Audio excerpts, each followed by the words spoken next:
サタンしろ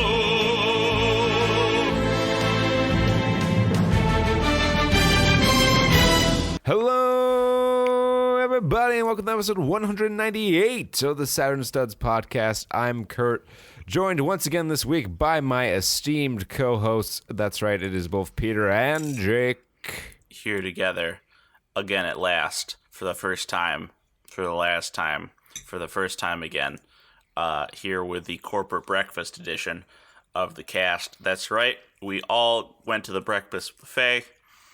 There were pastries, there was mediocre coffee, and there's a little bowl full of tea bags and some hot water. The coffee really has that bittery, watery taste to it, and it's perfect. It's got that straight go right through you quality to it. There will be 5 people leaving the meeting to run to the bathroom. just as sales gets into why they're going to have to lay 2 people off this year. That's actually how they determine who they lay off, who goes to the bathroom first. Yeah, whoever goes first. They just pull out their toilet paper and it's a pink slip. It's really like Hunger Games style. That would be great, Peter. That you go into the bathroom to like wipe your ass, and the first square of toilet paper comes out. It's a pink slip.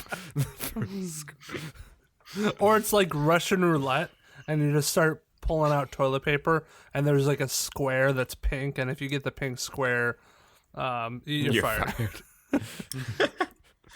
I mean, I've had some bathroom experiences that were Russian roulette without the threat of being fired. But that's a story for another time. No, it's not. Is it? I was about Nope. to say, I don't think there's ever an appropriate time for that story. We're locking that one away in the special zone. Don't need to hear about the upper deckers. And as always, we're coming at you live from Farmer Joe's barn, where Bessie's about to give birth, and we're sitting on bales of hay. Bessie is such a slut. Bessie was such a typical Every cow fucking name. bowl in town has had at least one go round with Bessie. She's the town bullsicle. Every bull's had a ride. I'm already on the phone with Murray Povich to get the paternity test going. So many calves. Of course, as you may have obviously guessed, we are From talking that, this week yeah. about Sonic the Hedgehog, the movie. I don't know how you wouldn't have got Yeah. that from our opening improv here. You're just stupid if you There was like didn't. several different locations. I could have said San Francisco. I could have said a cave in the forest with The mushroom the plant. mushroom planet. You know, classic Mushroom Sonic Hill stuff. Zone. Yep. This movie. Wow. They Wow. by Impressed. George, they did it. I'm impressed. I don't know if this movie, like in a vacuum, is great, but by God, it's the best Sonic the Hedgehog movie they could have I made. really think so. I mean, like, I was trying to think of like the negatives, and like, sure, it's got some downsides, but it's also a kids movie. Like, you also I thought it was well put together. They hit you with that Uncle Pazuzu tech in the beginning. yeah, you're wondering how I got here. Well, let me back up. And I'm like, They really should have hit the record scratch. I was really feeling it. Well, I was referring more to like that's spoilers, but I guess I already gave it away with the Uncle Pazuzu Paddington technology. Oh, yeah. Well, again, I'm not. See, I still Oh, yeah, I haven't yeah. been indoctrinated to the Church of Paddington. You're not a bear bro I yet. had So it's not a spoiler to me. to remember for a second what Pazuzu was, and I was like, oh yeah, that was sad. Oof. They really hit you with the tear jerker in the beginning. Really, yeah, it's the Pazuzu select. Is that anything like a chicken select? No, there are no. More like an fucking, owl Michael, select. If you know what I mean? Michael McDonald is not a sentimental fool for his Pazuzu select. I'm sure any Sonic fans that are actually listening to this that are like really trying to waiting for this Sonic review and haven't seen the movie, they're like, what the heck are they talking about? Like, Owl? San Francisco? Yeah, we're gonna Yeah. dive really well, deep first into it. off, if you haven't seen the movie, well, I mean, I was going to say you shouldn't be listening to this, but we do spoiler-free parts of our review. So if you're waiting on the Saturn Studs, like this is the movie that we were born to review. This, and by born I mean this podcast was birthed from mine and Peter's loins to review this. This is the first fucking movie based on a Sega property that we've had the opportunity to review since we started this thing in 2016. And it's here. The stars have aligned. Yeah. So we're gonna do it justice. We're gonna go We for will- it. But we I will be will fair. say that my favorite part about this entire concept, about all of this going down, is that Chris Chan had to go into public and get a ticket and sit in a theater with other people to watch this movie. Who the hell's Christian? Oh, Jake, Am I? prepare for the ultimate internet rabbit hole. All right. Well, Sonic Chew. Oh, this guy. well, fucking I did see stuff about him. He's the guy who really, when really likes Sonic, right?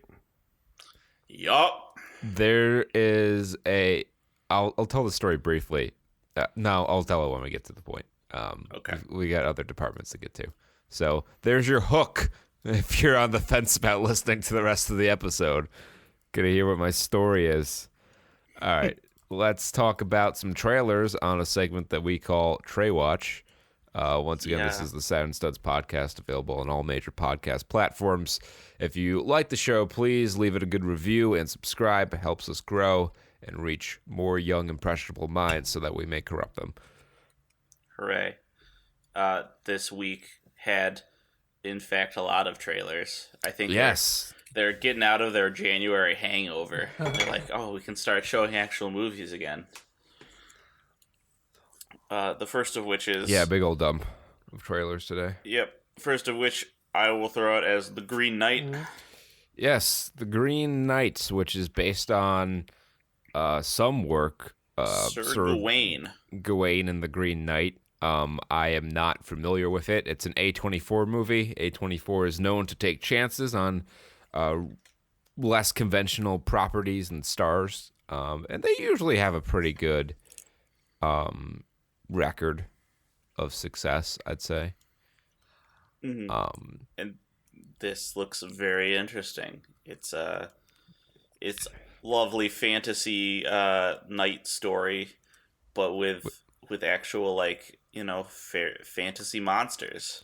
Yeah, like a Draugr or whatever it's called. Yeah, I there. really wasn't sure when I started watching the trailer. I was like, this is probably just gonna be a story about like a knight of some sort and run to knighthood or something like that.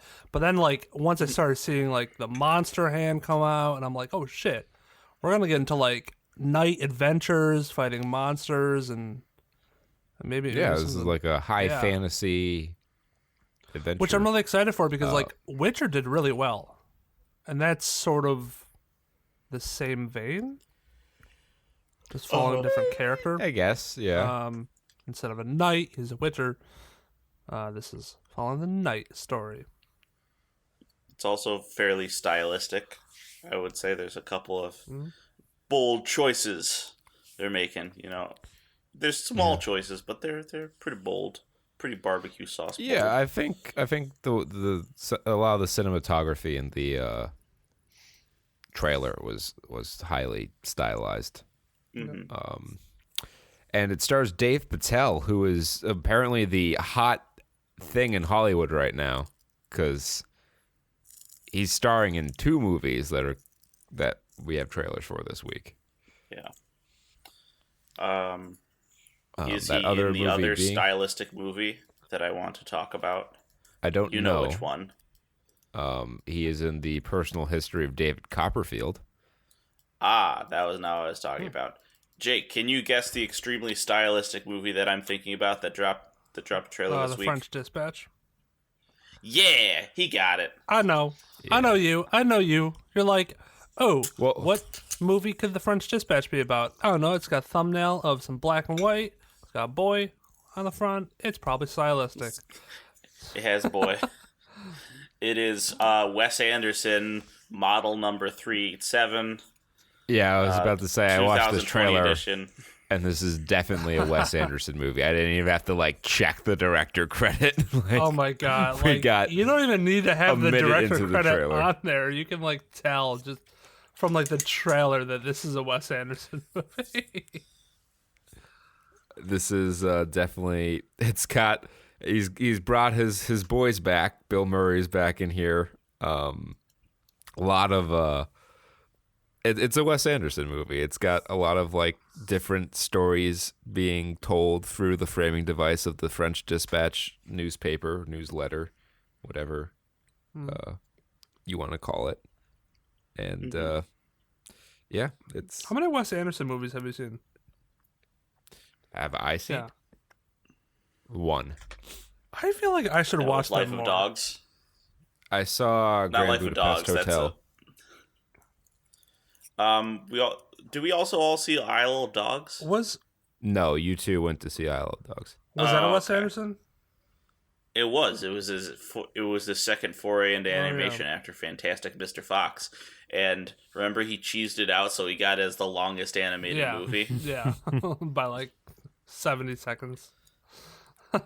Yeah, it was so close to Coraline. I'm like, I bet you he just fucking like slowed down the text crawl speed of the end credits. It's the fucking comma font size Yeah. trick for movies. No, yeah, this is definitely an interesting movie. I feel like I should watch some of them because I've always enjoyed their trailers because it's kind of this is a different style of movie. Can't really. Yeah, I find He I cuts like a good Wes- trailer, but I mean, I've only seen the one movie, Grand Budapest Hotel or whatever it was, and I don't know. I just felt saw it because I liked the trailer, but as I was watching, I'm like, I don't really like this so much. I think it's got like Yeah, a really it's- dry it's- humor to it, right? Yeah. Uh-huh. And part of that is that like the energy of this trailer, like all his trailers are all really peppy and snappy and very energetic. And that energy is just distributed throughout the movie for the most part. I find that actually watching a full-length feature of his is a more low-key experience than the trailers would imply. It's kind of like a Tyler Perry movie or Medea movie specifically, where you watch the trailer and you're like, oh, I see, this is a comedy, and then you actually watch the movie and fucking Medea doesn't show up until halfway through, and it's a bunch of like rejected soap opera stories. Yeah, they spammed all the comedy in the trailer, and then it's like, yeah, okay, I can get that because this is the type of movie that would like have a shot for like 40 seconds on just somebody eating like a ham and cheese sandwich. Like Yeah. show them making I will it. quote you on that, Kurt. However, Yeah. Oh no, I'm not saying Wes Anderson movies. is like a Tyler. Wes Anderson movies are similar to Tyler Perry movies. That was an exaggeration to make the point about how the tone of the trailer is different from the tone of the movie. I'm not trying to compare the greatness of Tyler Perry to Wes Anderson. Basically, if you're going to see a Wes Anderson movie, just expect like a Tyler Perry movie. Yeah. I want Owen Wilson arguing with 5 different versions of himself around the couch. I want Bill Murray dressed up as a woman, I'd a see that fat movie. old man, and like 3 other people as well. Or just mash the universes together and have Bill Murray argue about race with Medea. I want to see Medea deliver dry, quippy dialogue in the living room, but the living room is perfectly symmetrical and it's center framed.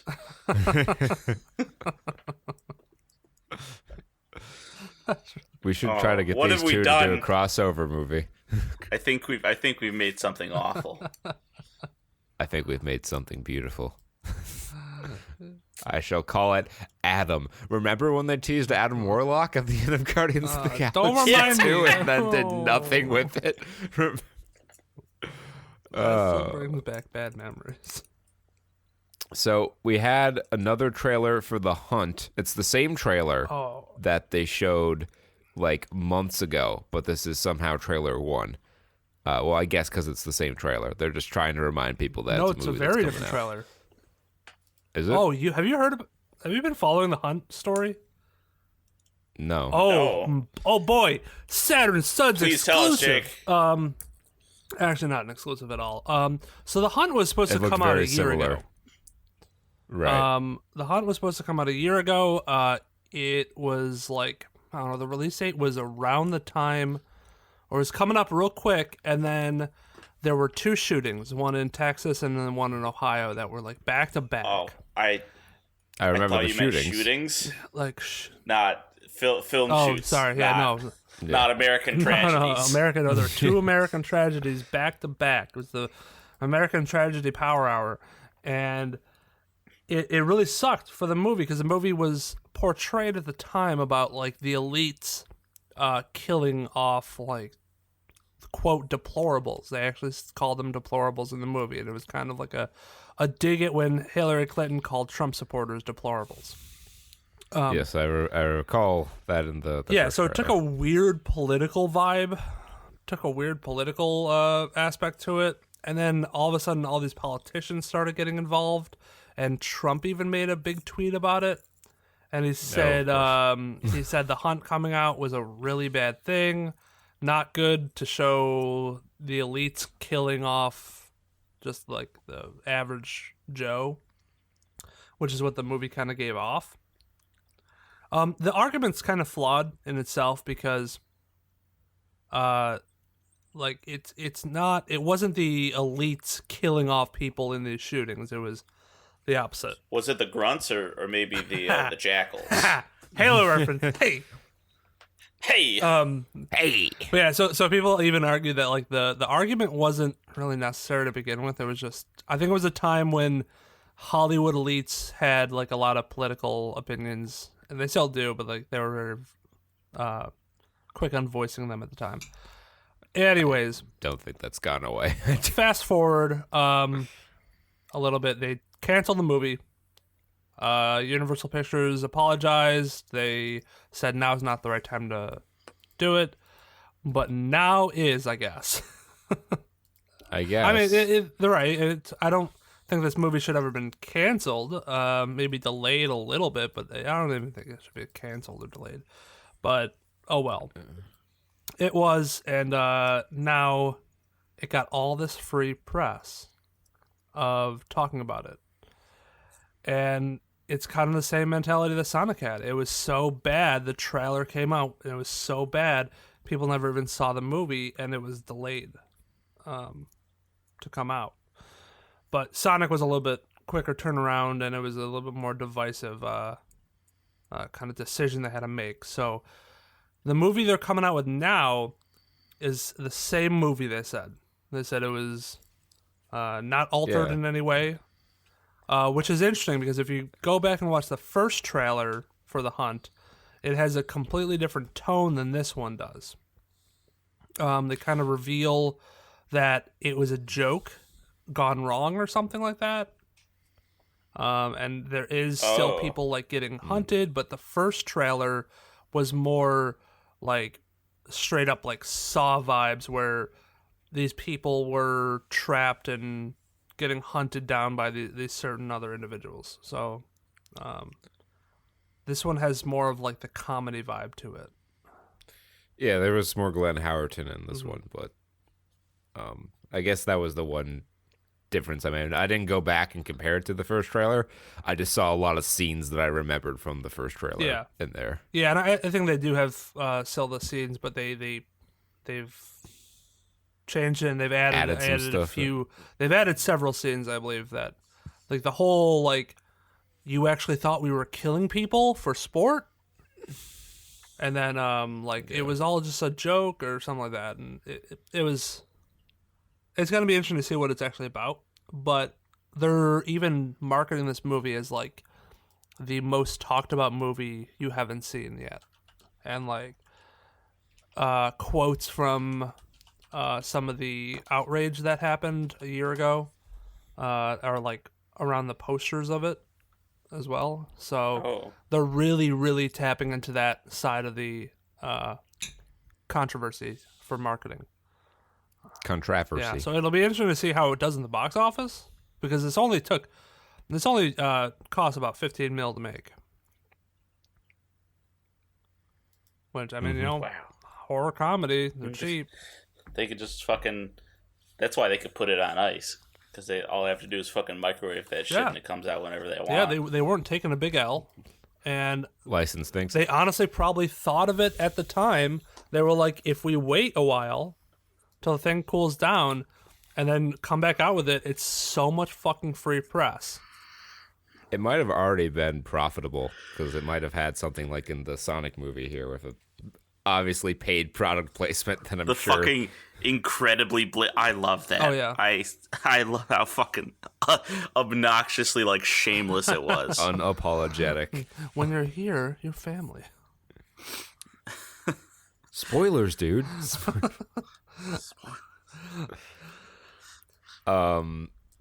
Okay, so also that Brahms the Boy 2, a movie that came out like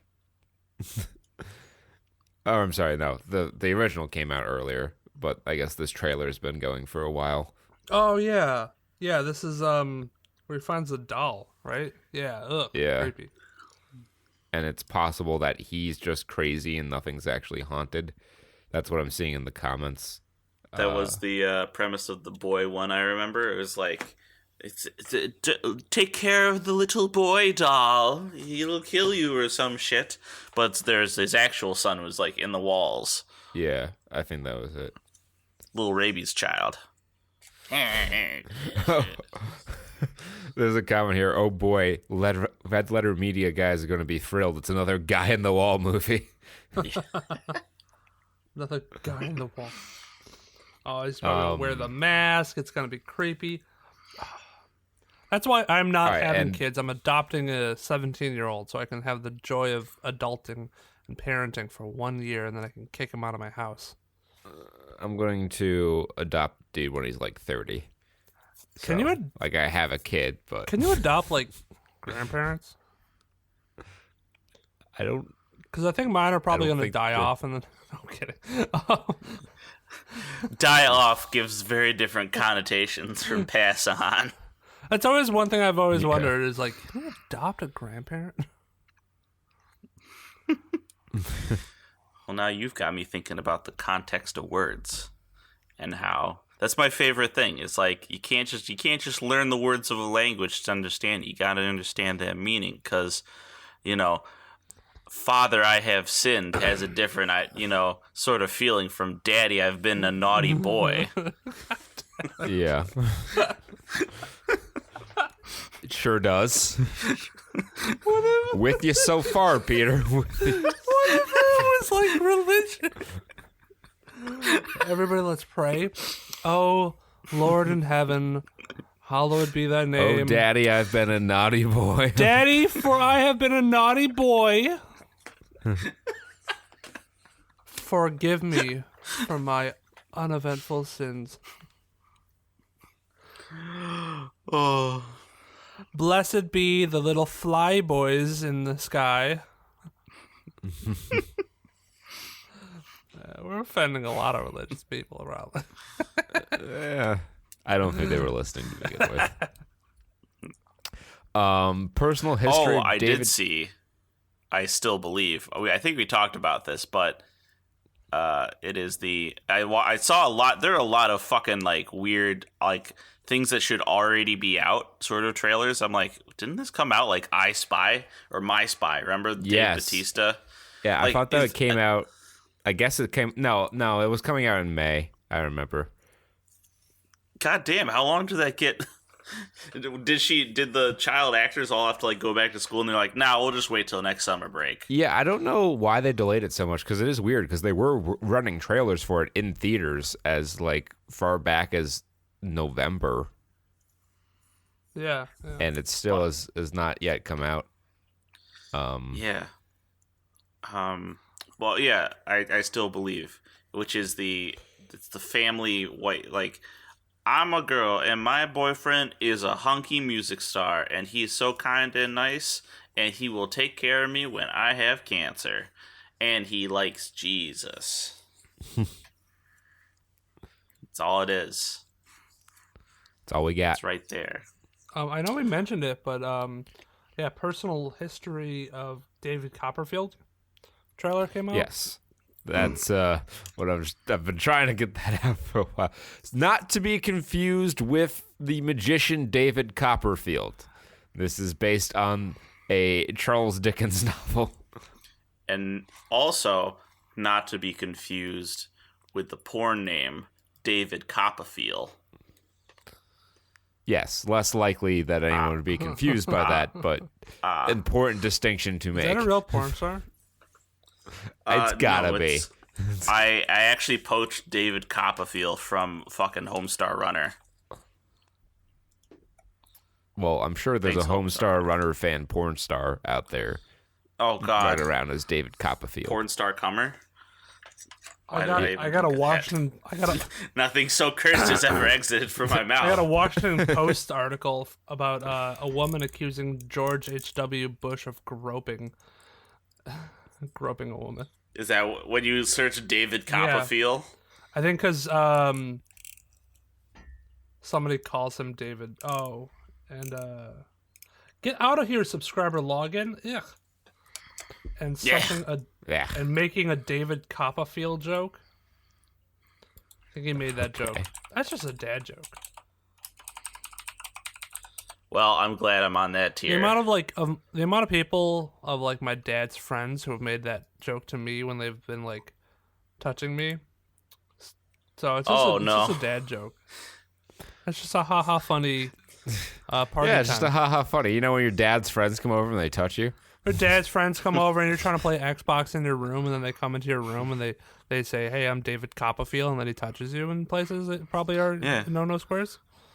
You know, it's just No and then squares. they say, "Don't tell your dad." Something happens. If something happens, I don't remember, and they give you a new Xbox game. Yeah, you wake up in the bed and you don't remember getting in bed, and somebody tucked you in. Yeah, and there's some rough skin on your wee wee. Yeah, and you feel a beard scratching your thighs. And that's funny because they put Rogaine on your pubes. That's actually what happened. You're awake and alert, but you can't move your body. You know. You know, David Copperfield Copperfield jokes. We all had that, right? So what's this trailer about? It's about a gentleman named David Copperfield and his wonderful misadventures through middle-aged Europe. Or it looks more like Renaissance. Middle-aged Europe. I like that. Europe's there. Everyone's buying red Lambos. Well, everybody is middle aged. God. I don't see that many kids. You know what I meant. I ain't gonna sit here and defend it. You all know what I fucking meant. House is in it. Yes. I don't know what his actual name is. Damn it. Oh, Hugh Laurie. Hugh Laurie, yes. Yeah. He's like, I don't want to do Avenue 5 anymore. That's a bad show. I'll do this one now. You remember Avenue 5 where Hugh Laurie was the space captain of a space cruise? I did not. It's because it was bad. Yeah, half the comments are about, I thought this was the magic guy in Vegas. Yeah, well, because like that's what I thought too, and I was like, David Copperfield was an Indian. Yeah. Dr. House and Doctor Who in a movie together. Because the other Dr. person Hoose. in it is one of the new doctors. Or Every male actor in Britain is a doctor at this point. I'm not impressed by it. I've probably done an episode as Doctor Who that I don't remember. Can we do can James Corden be the new doctor? Oh. Get him out of here. Did you see what he did at the did I bitch about what he did at the Oscars? I saw it on your Snapchat and I laughed hard because you're absolutely right. You're like, when the biggest award of your life is presented by two idiots in a cat costume. It's fucking like, come on. And then they spent 30 seconds just batting the microphone. I'm like, yeah, it was funny the first time you did it, but this is just ridiculous. Oh God, I got That's on tape forever. We'll talk about the fate of cats when we get to the follow-up. You know what they were presenting the award for? Film editing. Visual effects? Yeah, or visual effects. Film editing? Was it film editing or visual effeffects? It was one of those. I think it was actual visual effects. I think it's visual It was effects. Yeah. so super It was ironic. visual effects because it was 1917. They did win that for that. God, fuck. Why? You're bad jokes, bad people. They're bad people. And I think the guy who worked on Cats tweeted about it, and he was fucking pissed off. He's like, "Thanks for just making a joke, a mockery of my all the tireless hours that I spent on this movie." But it was bad. It was a bad movie, so don't do it. Yeah, the visual effects I don't think were the worst part about that movie. I don't blame the artists for that. Yeah. Yeah.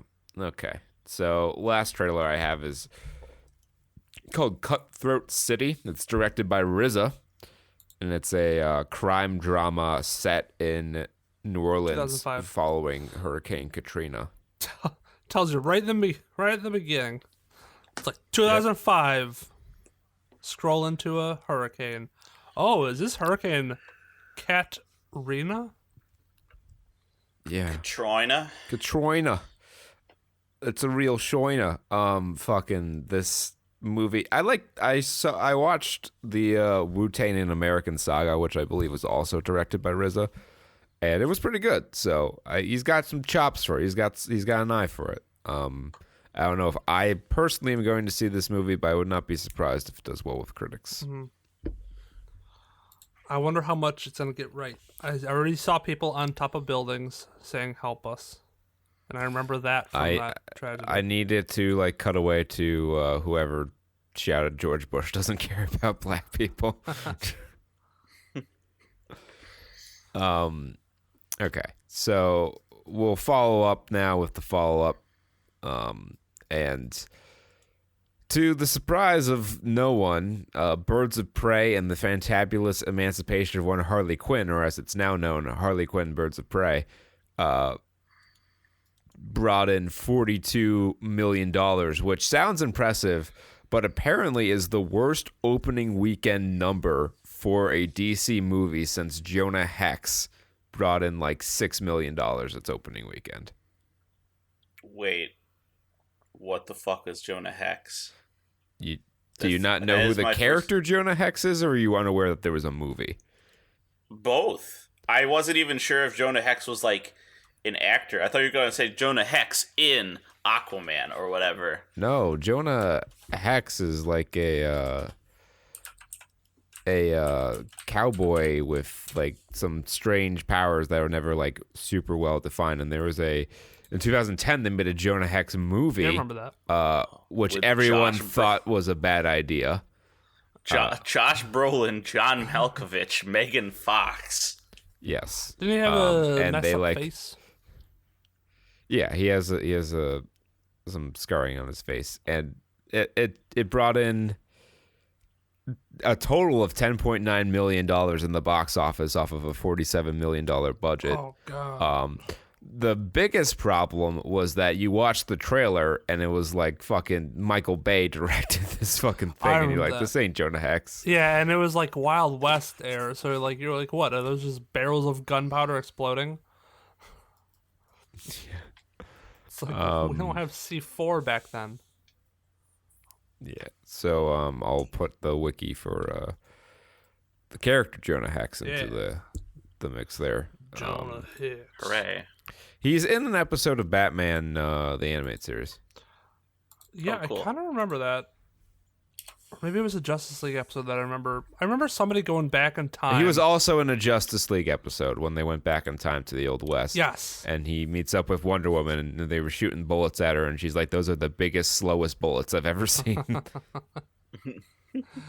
They should bang.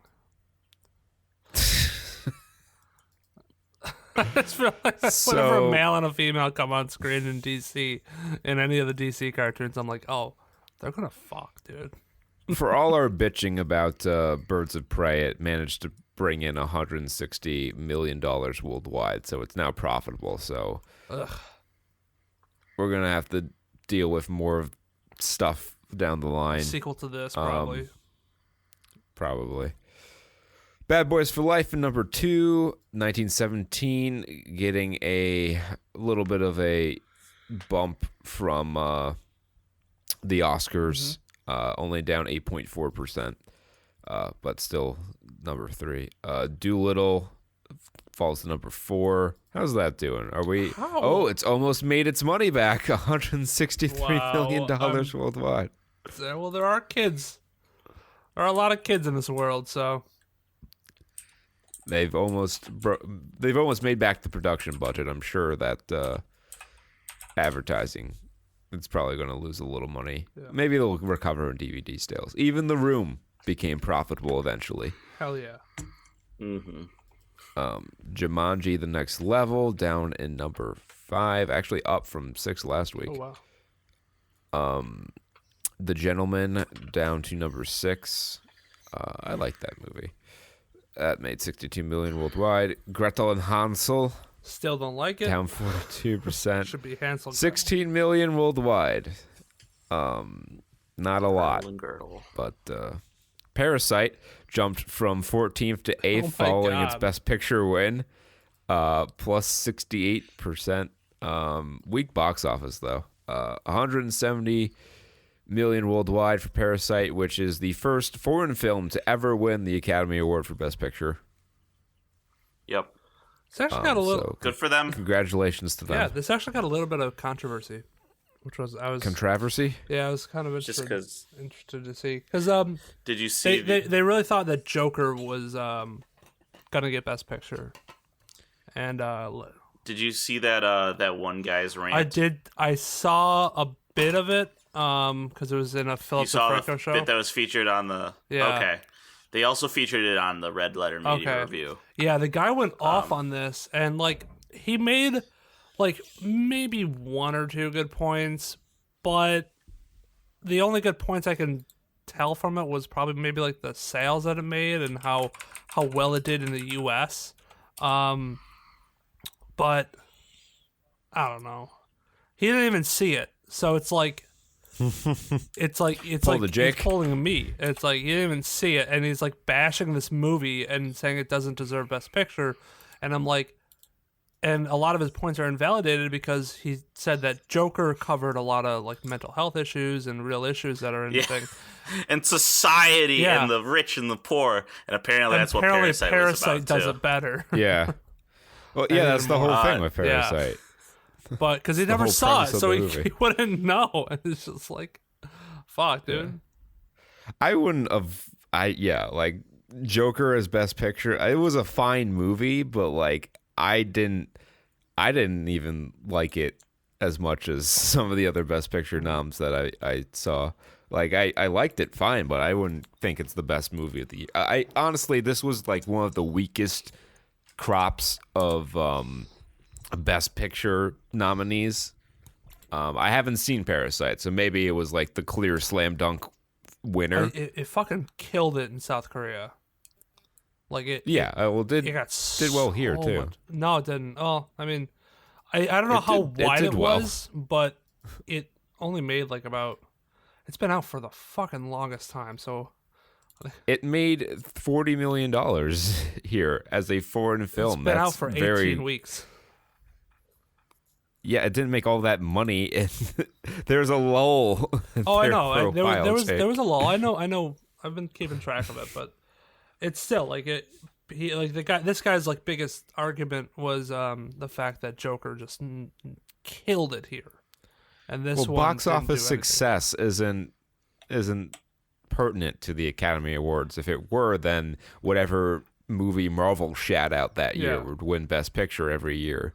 That's why Disney lobbied to get that like Best Popular Movie category added, so they could start winning some awards for Marvel. Yeah, And he was trying to argue that I think he probably mentioned this. Or maybe Philip DeFranco mentioned this, but I know there's an international film category, and like why wouldn't that win that? It did win. Why? that. Well, you let that win then be it. Yeah. Because I Well, guess, it's like is you Oscar have to- solely like a U.S. thing, or is it? no, it's motion picture arts everywhere. I mean, like the reason that so many American movies, win Oscars is because for a long time Hollywood was the place movies were made. Yeah. Now that's expanded a little more with the availability of technology. But yeah, like you have to, like that's a flawed argument too, because so many years a Pixar movie has been nominated for Best Picture while also contending for Best Animated Picture. So of course that's going to win that. Yeah, right. Yeah, I mean, it's I think it's a very weak argument. I think Parasite probably does deserve. I haven't seen it. I do want to see it, but I've heard from other people that it was a very, very good movie. And Subtitles are difficult for me. I have a hard time like reading the subtitles and watching what's happening on the screen. yeah, and I think that's what a lot of people. But like,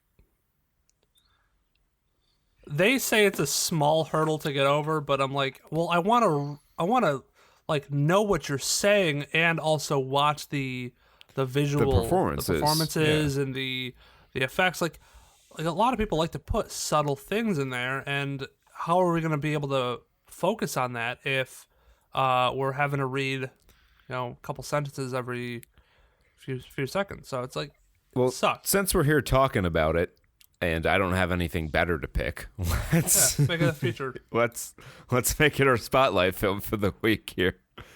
Yay. So, a lot of positive feedback here. So it's going to make the 1 stars really interesting. They're going to be really fun.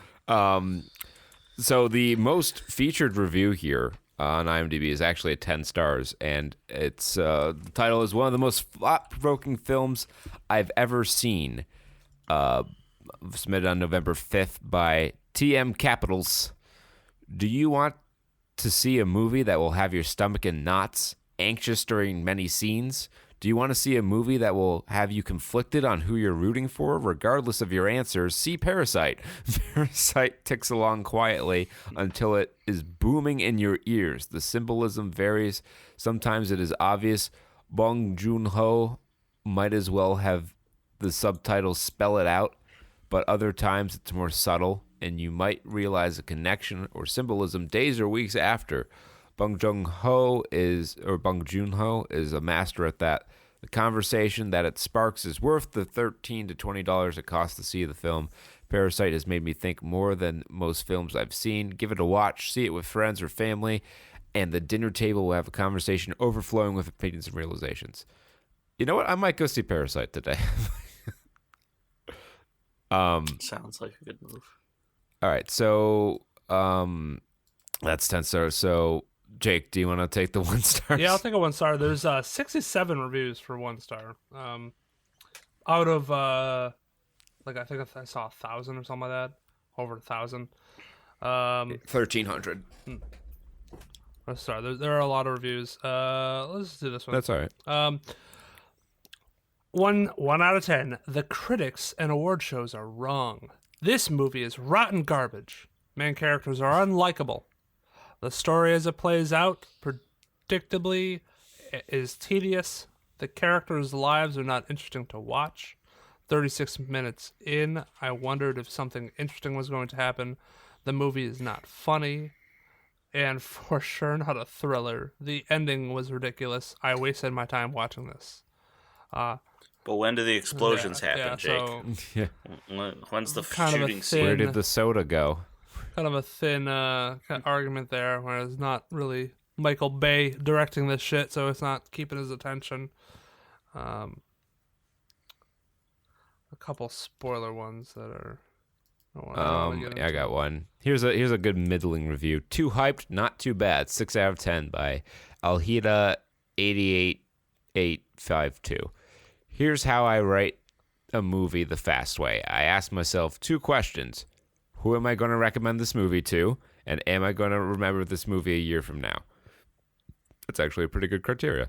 Besides the somewhat chaotically random events happening in the movie, Parasite wants to be too many things at the same time. A deep, serious movie with a message, a comedy, a drama, and a thriller. The mixture left me feeling confused and not really sure what to feel once it ended. It wasn't too bad. Some scenes were super intense and enjoyable for thriller lovers, but I don't see myself recommending it to anyone who wants all those genres crammed into a single movie, nor do I feel anything from the story was amazing enough to stick with me in the future. Some salient criticisms. It's interesting. A 194 out of 329 found it helpful.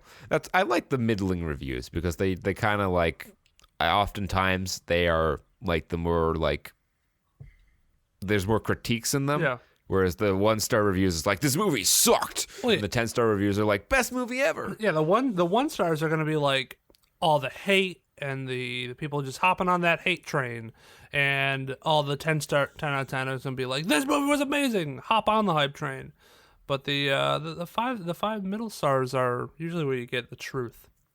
You get the analysis. All right, we'll do one more 1-star and then we'll finish up with a positive review here. One of the worst movies of 2019. I don't get the hype. I'm sorry.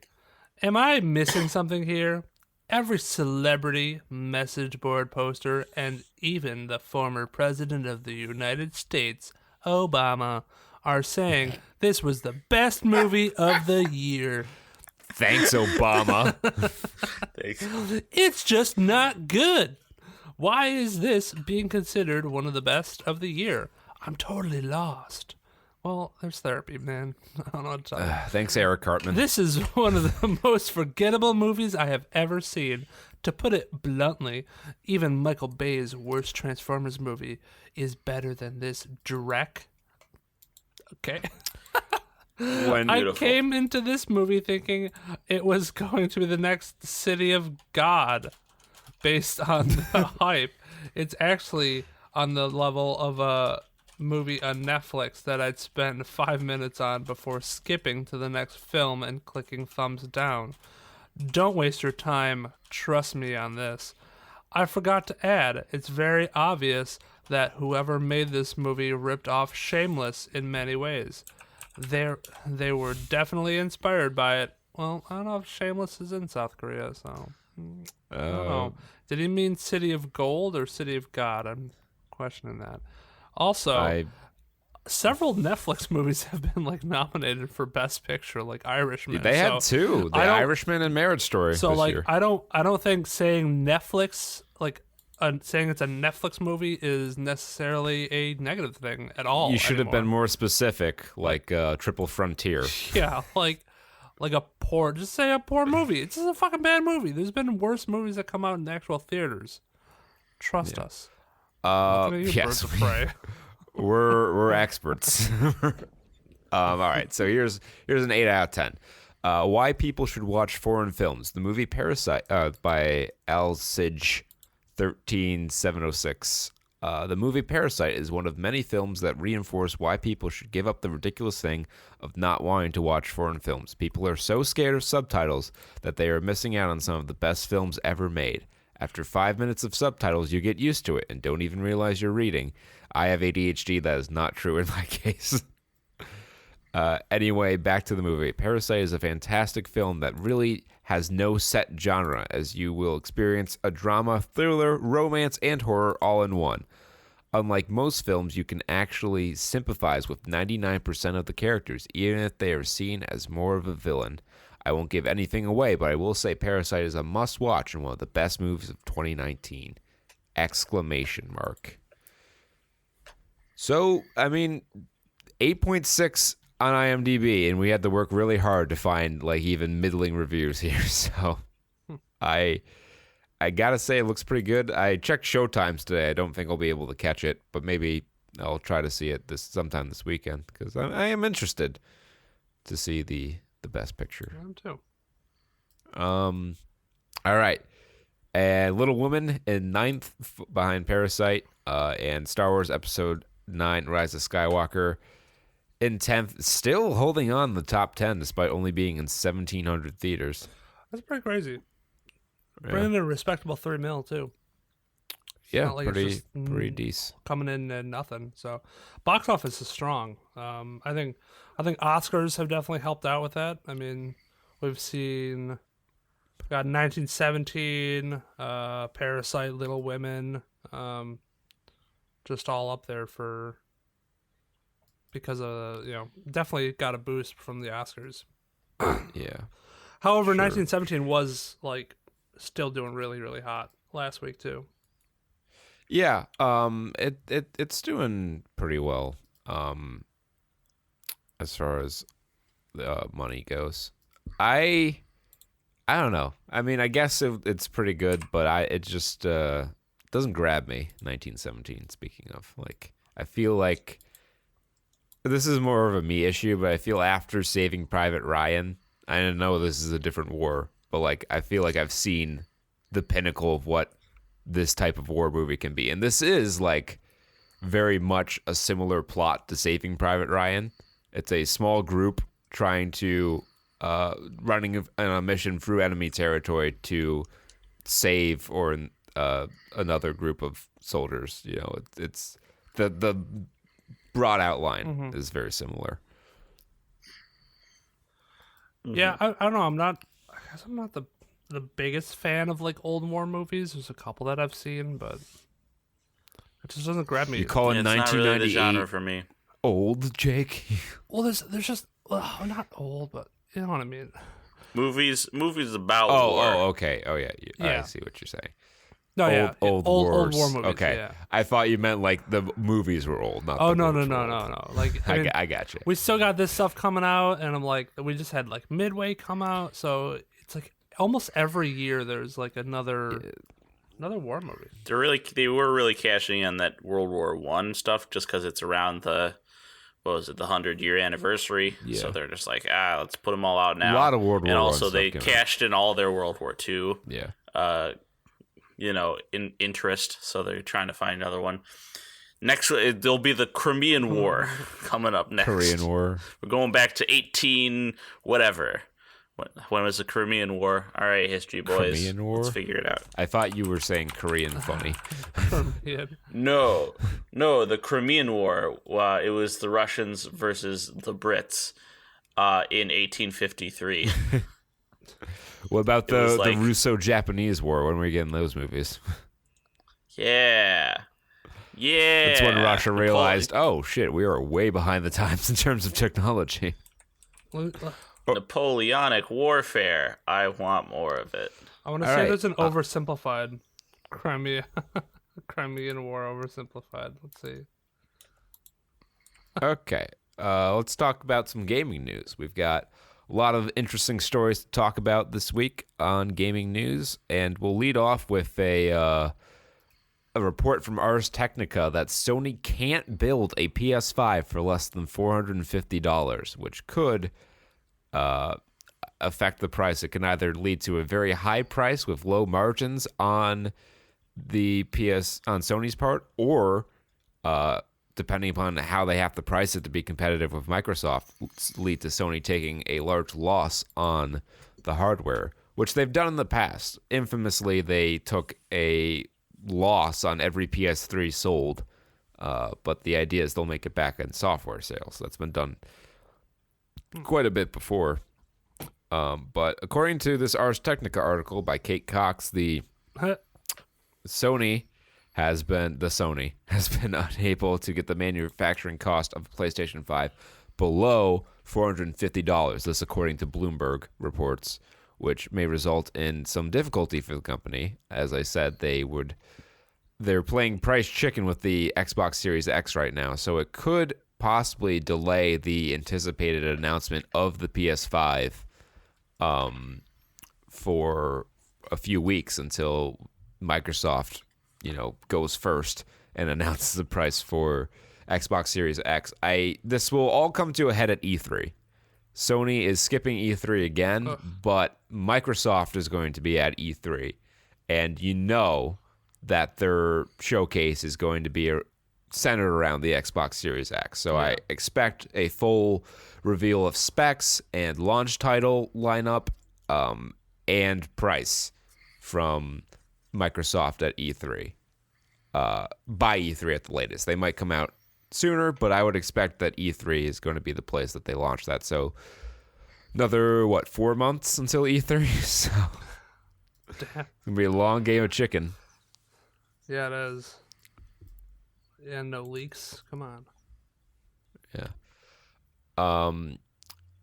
According to The Verge, there's a recommendation system that will help you decide the next Steam games to play. It's called Play Next. It uses machine learning and other interactive recommendation algorithms to determine the next games on Steam that you should play. You can choose 3 games based on it will choose 3 games for you based on what you already own, and if nothing strikes your fancy, you can re-roll for new picks. The system is still a work in progress. Don't be surprised if sometimes it shows you unexpected comparison points, says Valve. Valve is the one developing this. But it's a simple-to-use system that will provide a fast answer to what now. So maybe this will help you find your next game you love, because sometimes, you find the diamond in the rough. Yep. Half-Life Alyx is going to be available March 23rd, 2020. So soon. That's coming up.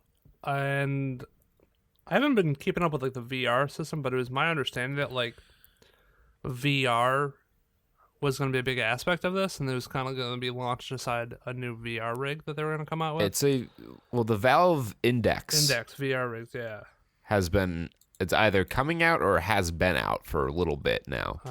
And from what I've heard, it is, the premium VR experience available right now. Interesting. I'll look into that. But it's got a price to match. Does it? Yeah. That's rough.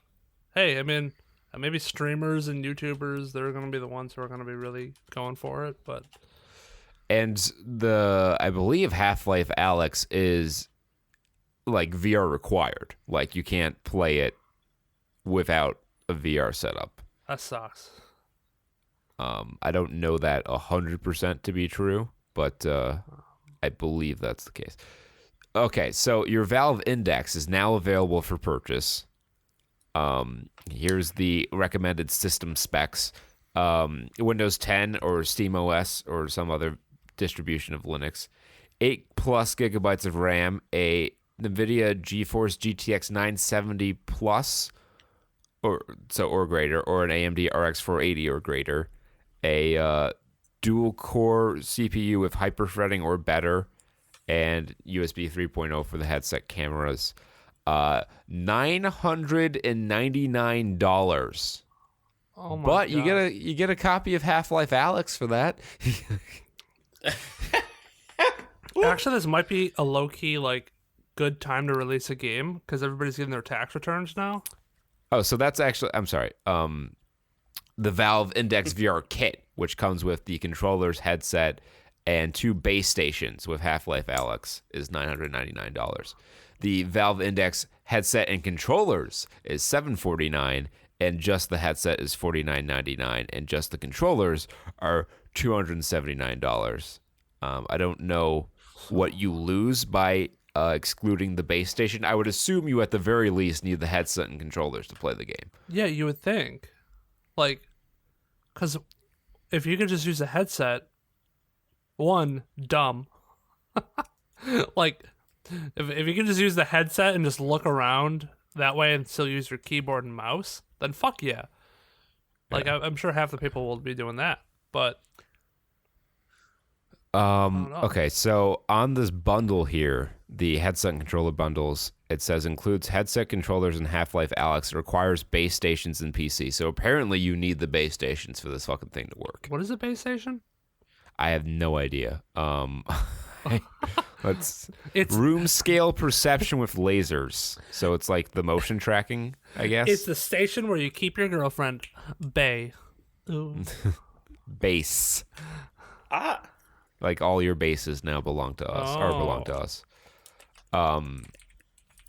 Speaking of VR and like emergent technologies, Activision Blizzard has pulled its games off of NVIDIA's GeForce Now streaming service, which could be a major blow to the service. So games that are being pulled include all the Call of Duties, Crash Bandicoot Insane Trilogy, Sekiro Shadows Die Twice, Spyro Reignited Trilogy. And those are just Activision games. On the Blizzard side, Diablo 3, gone. Hearthstone, gone. Heroes of the Storm, gone. Overwatch, gone. StarCraft 1 and 2, gone. And World of Warcraft, most recent and classic, also gone. So that's a big blow to GeForce Now and, streaming gaming in general. Yeah. But Stadia, they're still trying with Stadia. Apparently, there are 5 new games on tap for Stadia. But the one that draws my attention is apparently there's a Panzer Dragoon remake amongst them. Okay. So is that a gosh, what is it? Exclusive?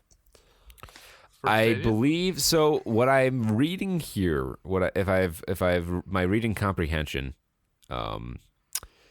is good here. The 5 games are coming out include a Panzer Dragoon remake, Serious Sam collection, Spitlings, Lost World Beyond the Page, and Stacks on Stacks.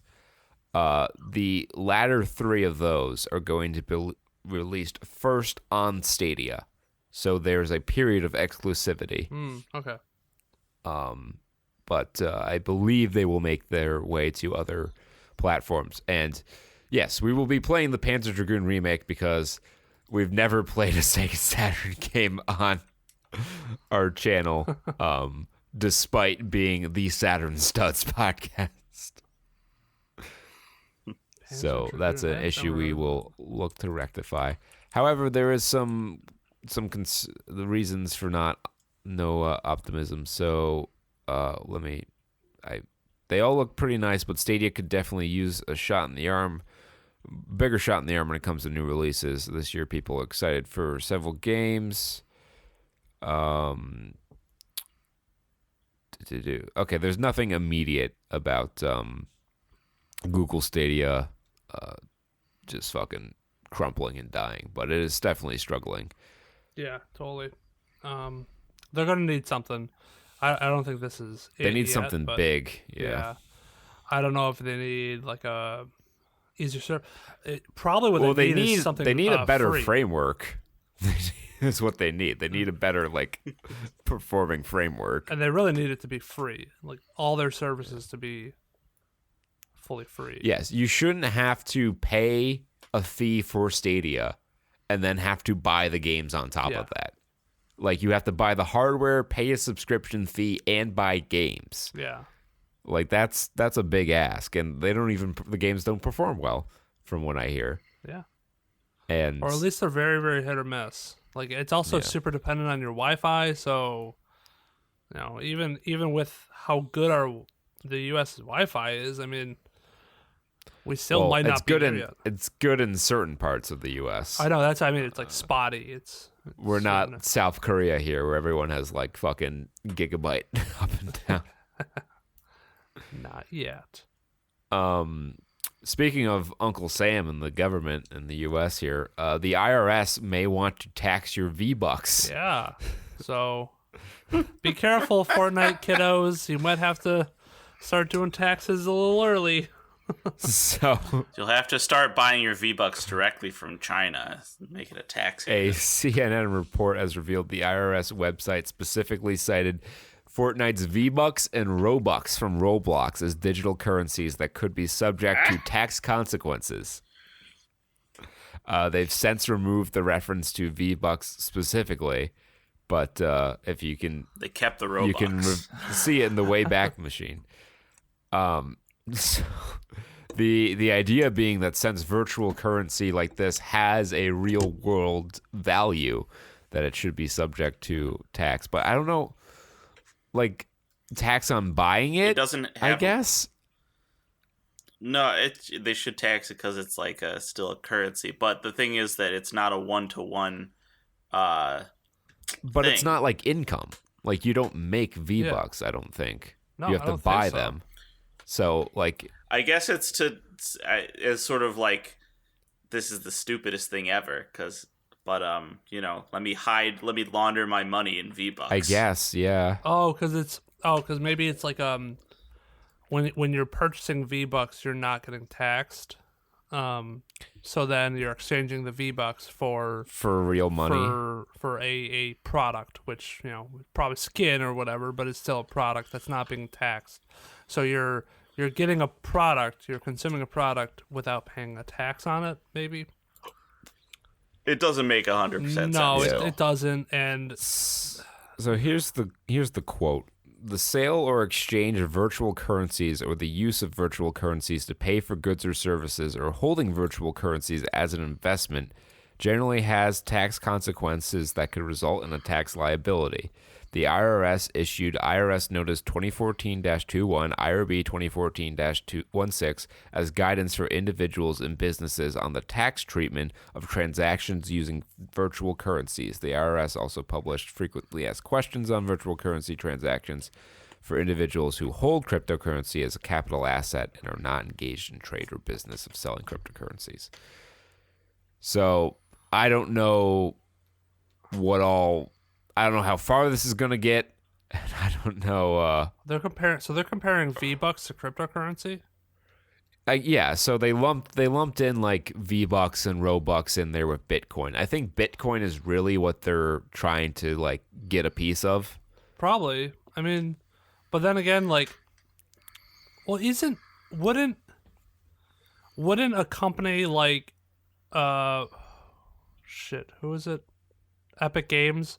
Wouldn't a company like Epic Games have to eventually state like, okay, this is how much earnings we got from like this certain aspect of like online currency, and then pay taxes on that? I'm pretty sure that's taxable income already. Like Yeah. I don't know that They- for certain, but They like would get yeah, taxed that's after that. that's my thing is like I don't understand, like, are they adding a tax onto this? Like if you want to add a sales tax to purchasing these virtual currencies, that I can understand. But like taxing individuals based on the amount of currency in this virtual currency they hold, are they going to tax my MTGO tickets? Yeah, like if you hold on to V-Bucks for whatever reason, and then are you gonna be like saying, hey, you have 100 V-Bucks, you got to get 8% of that to Uncle Sam, or something, Yeah, I don't know. Uncle This Sam's is just gonna gonna have be a this is ton an of interesting V-Bucks. thing to watch here. Then how do you pay that? Do you pay like a percentage of dollars based on the V-Bucks, and then is that different for every game service? I don't know. That's so bizarre. I think we've gone off the Fucking rails. just here. stop getting involved. Just care about cryptocurrency. I don't know. That seems like a much easier thing to do. Is V-Bucks a cryptocurrency? Is mayonnaise a I don't cryptocurrency? even know. No?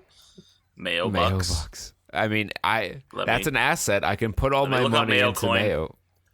No, you know what you got to invest into is Acoin. Have you heard about this? Bitcoin. No.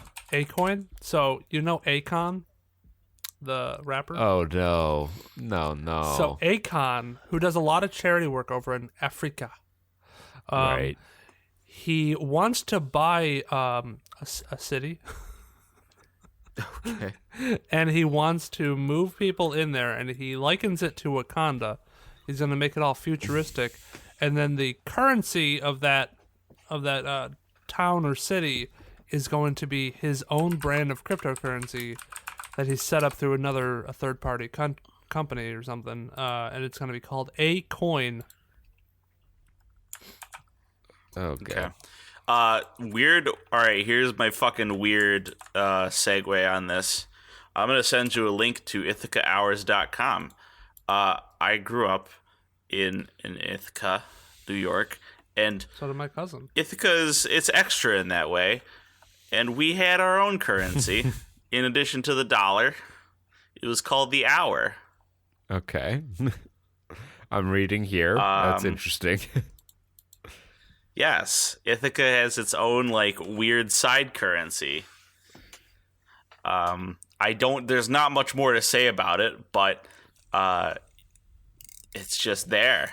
They just decided, what if we had our own money that you could buy and sell only locally at this one town? Can I purchase a Jamaican jerk jar at Inspired Street Creations? You may perhaps be able with an to. Ithaca hour. That's so funny. The hour board has made a grant of 30 hours or $300 to the Youth Horticulture Project. So 1 hour's They're basically $10. paying community centers in Monopoly money.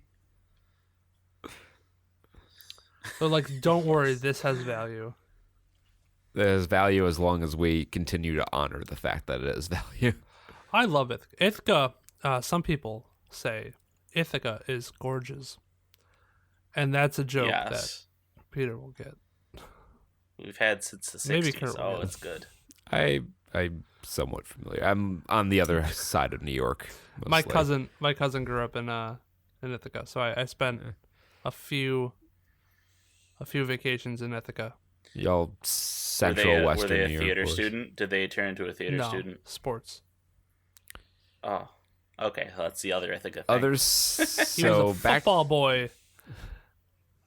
He was and a now bomber? he has a baby. Everybody, congratulate my cousin Congratulations on having a baby. We got from reproducing and contributing to our population crisis.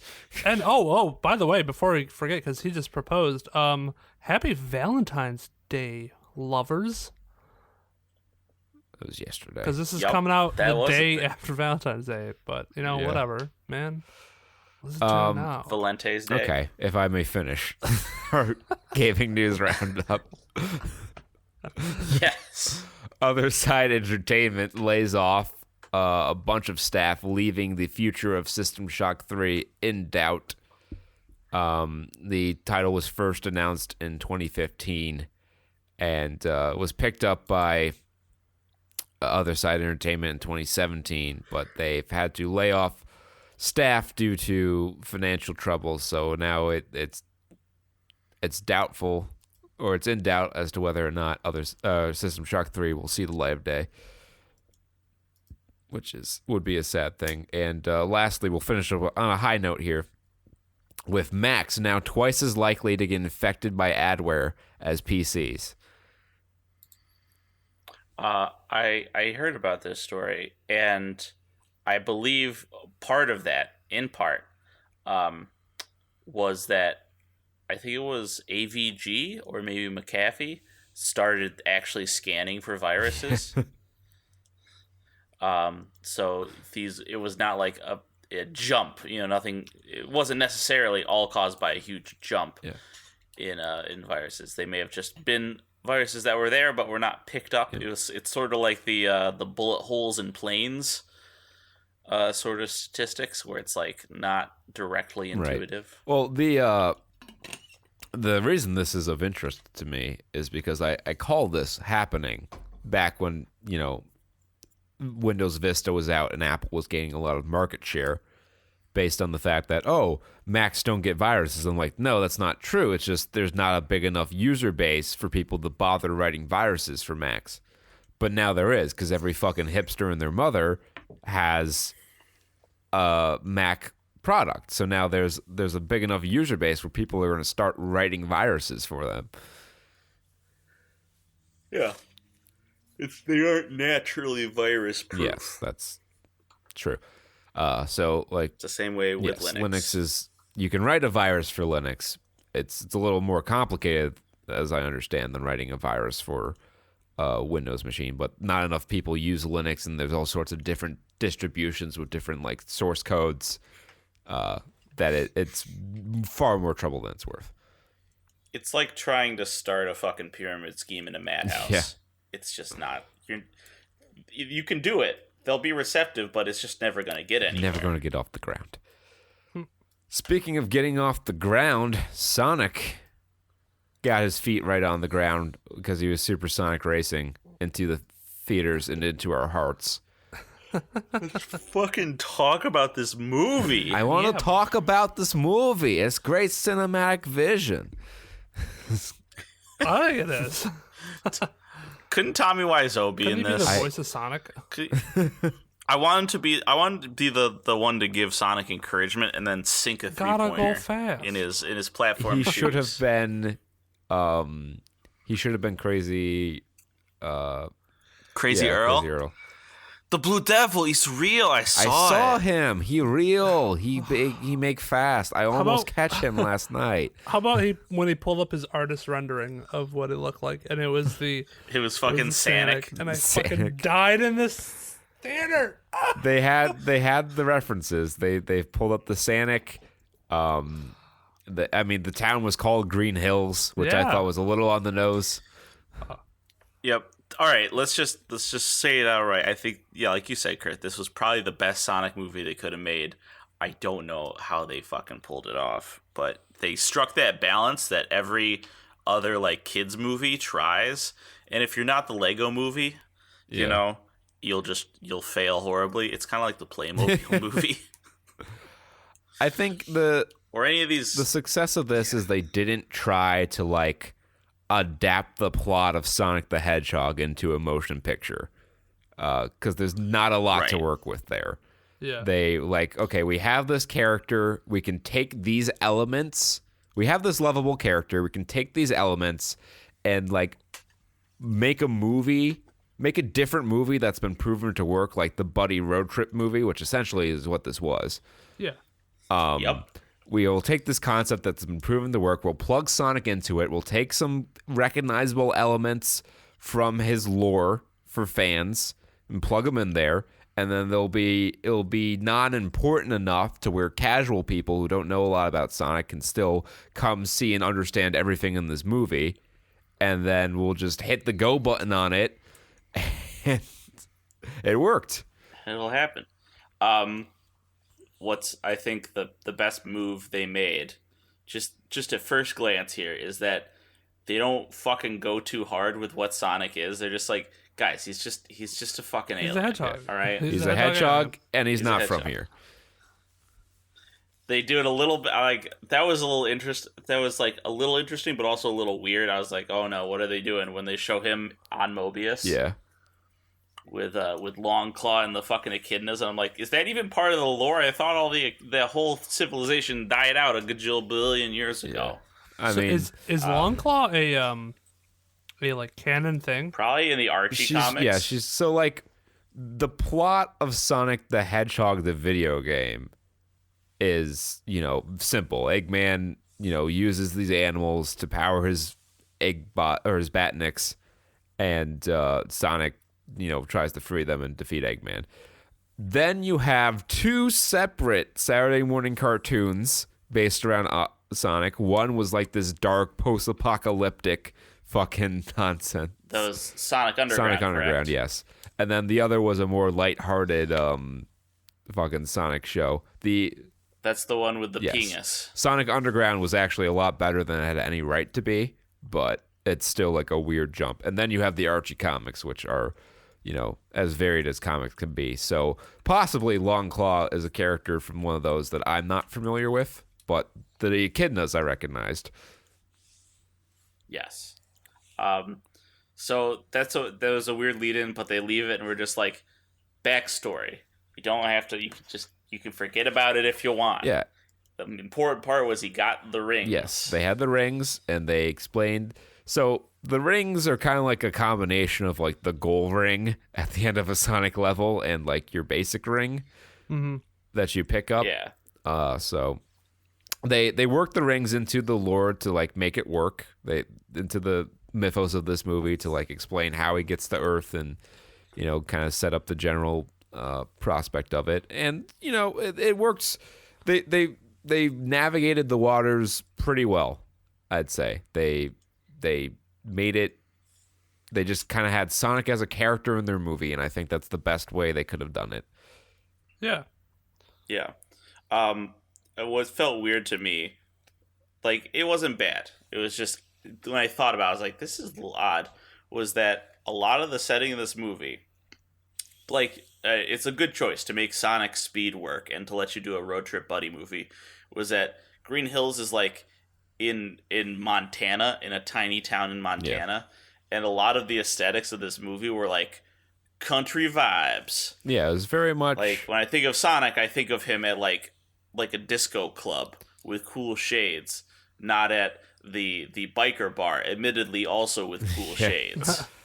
Like I think the setting was worked because like if you wanted to stay, hidden, you'd go to somewhere like the Pacific Northwest where there aren't a lot of people and there's a lot of trees and places to hide.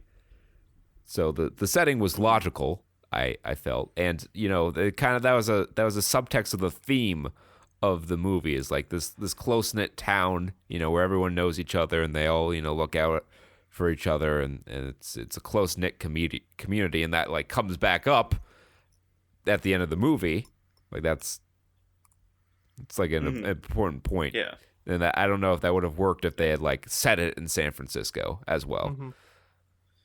Yeah, there's also like a weird thematic undertone of country charm versus city slicker. Yeah, that's definitely in there.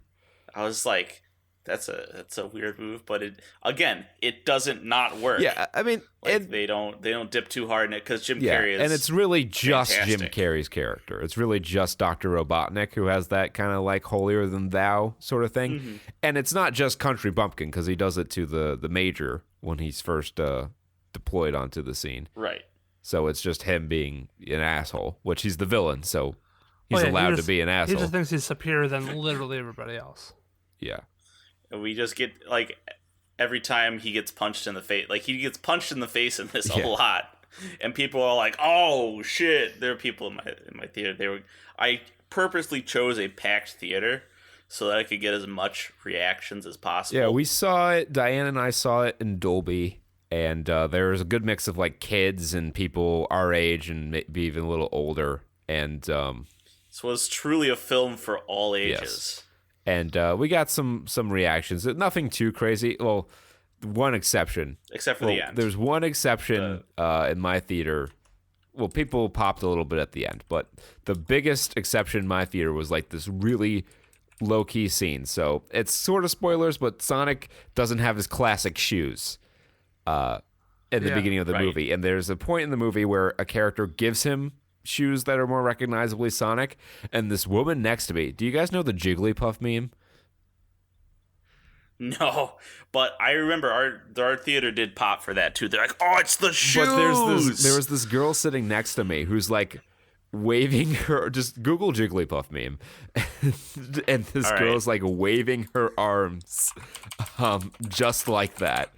I mean, she was not the size of Jigglypuff, but it was fun. That was the best part of the movie for me, was this woman's reaction to Sonic being handed shoes.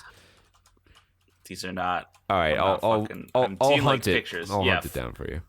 Are you talking about? Okay. Talking about this? Jake, don't share it. I know what one you found. No. Damn it! I knew it was that one. It is not that. I'll find it. You guys continue the review. It's not Jigglypuff with a massive wang, Jake. Oh, Google Images does not disappoint, boys.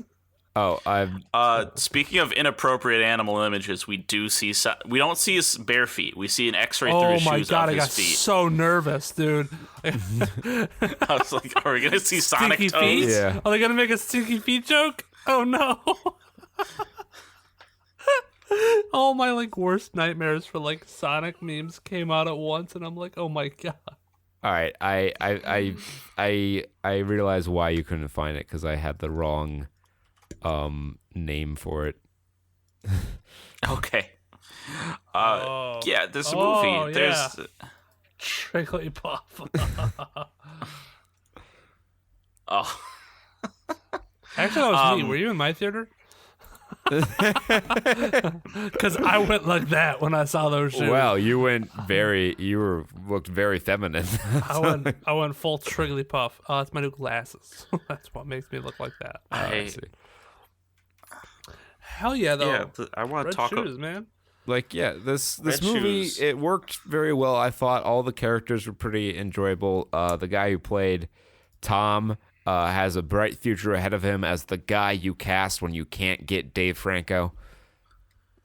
Yeah, let me fucking. I feel like I've seen his face before. He looks a lot like Dave Franco. That to me at least is why. Okay. But he might have been in something else too. Let's see. Oh, it was no, not Ben Schwartz. That is Sonic. Yeah. James Marsden? Marsden. Yeah, James Marsden. Yeah, he's a very famous. He's been in a lot of shit. stuff. Yeah. Because that was the one character that Kristen, because I went to go see this with Kristen. He was in I didn't X-Men. realize He he was was Cyclops. in X-Men. Yeah. Today I learned. Because I went to go see this with Kristen. I pulled the old, hey, I'm going to take you to a movie, but I'm going to keep it a surprise on Valentine's Day. Or the day before Valentine's Day. And didn't tell her what movie we were going to see. I made her close her eyes, and it was a surprise. And she's like, well, I probably would have said no to this. But okay. That's right. He was Chris in 30 Rock. That's where I know him from. Yeah. And I she had was the like, yeah, same- I like James Marsden, so... Yeah, he's the same. I had the same thought when I saw him in 30 Rock. I'm like, is that Dave Franco? So yeah, he was good. All the actors were decently likable. The sister had some decent comedy relief. That was good. It wasn't. That was The quite Agent girlfriend Stone was good. supportive. The Tika Sumpter, who was only know her from unfortunately being in Nobody's Fool, because she was on that poster very prominently. But I've thought she I've seen like interviews of her, and I thought she was she seemed like a nice lady. And now that I've seen her in something of a higher quality, I can confirm that she's also a good actress. yeah. Ben Schwartz, the voice actor for Sonic, was Did a better job than I expected. Yeah, did a really good job. I like him in Parks and Rec. So I do, but I didn't know that would translate particularly well to Sonic. that's why you I know? was confused at how it was, and I guess he just really does a character in Parks and Rec. So I've heard him before. Like, he was on an episode of Conan O'Brien Needs a Friend. He and this other guy, I guess they go on tour and do improv and stuff. And like he has those elements of like that weird like energy to him. So I still wasn't sure how I was gonna like him as Sonic, but he did a pretty good job. I don't know why you couldn't have gotten like the video game voice actor to do it, but I guess you wanted another big name on the marquee. yeah. Jim Carrey was full 1990s animated Jim God. Carrey.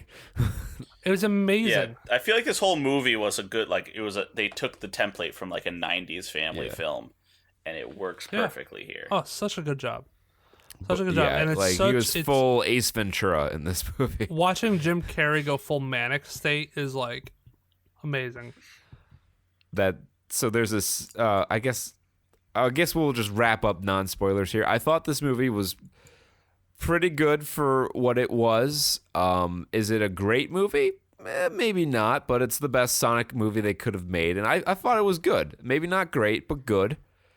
You can do a lot worse. Also, I am 100% convinced now that the whole original design for Sonic was a publicity stunt, because Sonic, the camera is on him so much in this movie, and for them to completely reanimate all that in the short amount of time between the backlash to the announcement and this movie's release would have been very difficult. Yeah. Although there were some profile shots I caught where it looked a little in between. I was like, I was still like, I don't know. They may have actually done it. We will never know, but I will never give up that chance. Maybe like a documentary in like 5 or 10 years when all the NDAs run out. Maybe. We get to see all the footage that would be cut, amazing. like other A director's scenes. cut of the original Sonic. Oh my gosh. In 2035, we're gonna like fucking get the tell-all book from fucking the director Jeff Fowler about how it was all a setup from Paramount from the beginning. Yeah. Yeah. So my thoughts on this movie, much like Kurt's, yeah, it's good. My benchmark for children's movies or children's stuff, the pinnacle is like Lego Movie, because it's good enough that it almost transcends the genre. And this doesn't do that in the same way, but it checks all the boxes. Like this is the good quality of children's movie that I would want on my VHS, and you put it in at summer camp on a rainy day, and you always watch the first half hour of it, and you never get to the end. All right. So that's a very glowing review. I was very happy with this movie. I agree with Kurt 100%. This is like the best Sonic movie we could have gotten. I don't know how else they would have done it. And again, it's a kids movie. So yeah, if you start picking apart bits of it with like a fine-tooth comb, you kind of find some flaws in it, but it's a kids movie. I mean, like it's made, the target audience is for kids, but saying that, it was an enjoyable movie. It had me laughing at certain scenes. It had that certain aspects of adult humor that the parents would get that I laughed at. I just put my mindset as a child and I laughed at some of the kid bits too. Sure, why not? Well, yeah, it was an enjoyable movie. The humor's there. Like, I mean, it's some of the humor is for the kiddies, but I saw this with Diane, and of course, she loved every joke. So, like, there's a segment of adults that will laugh at the kids stuff too. Oh, 100%. Yeah. So I thought it was very well done. Solidly made too. Like, yeah, I'm really honestly hoping for a second one, to be honest, because they set up a sequel. They gave a date too, Christmas. Did you? Yeah. Well, no, not even that. Did you stick around for the post-credit scene? I did not. Okay. Well, we'll have more to say about that in the spoiler section. Shit. Okay. Cool. So there's definitely going to be a sequel. I don't think we'll get it Christmas, but maybe. No, it is February now. I got it. Unless they did them both at the same time. Hell yeah. Which is possible. Oh God. Do a Matrix Revolution related situation.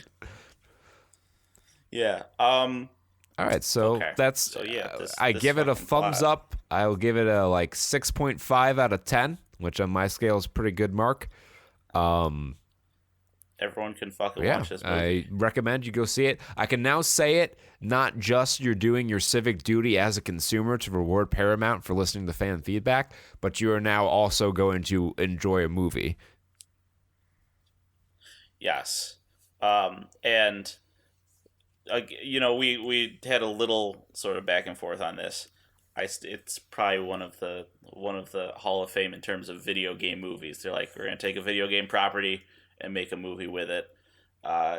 This one it's definitely towards the top of that list.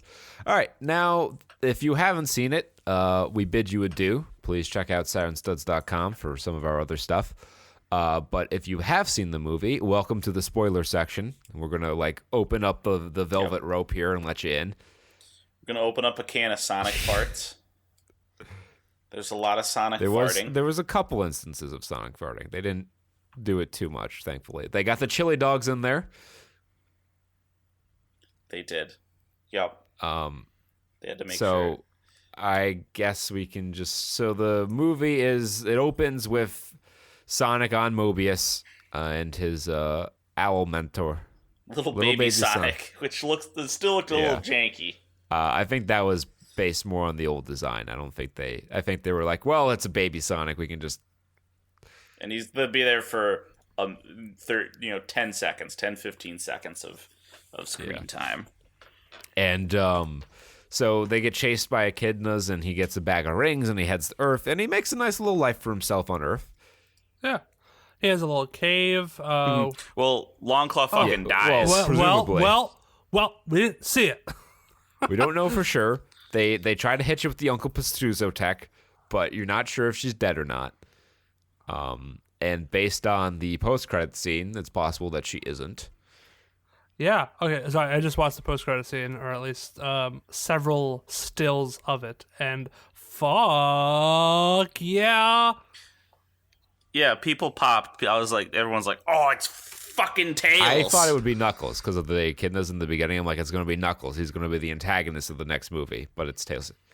We're just skipping right to Sonic 3 and Knuckles, baby. It could still be Knuckles as the antagonist. But you got to go to Sonic 2 Yes. where you get Tails. Sonic. And there's I saw their clever fucking, I see clever design work where you're like, how do we show his two tails spinning? They won't actually see it. They won't see the base of his little tail stumps. His orbiting. Does tail have orbiting buttholes? just don't think too much on it. But you don't. Or is it in the center like a fucking rotor? Obviously, it's in the center. Let's talk about the Jim Carrey dancing scene.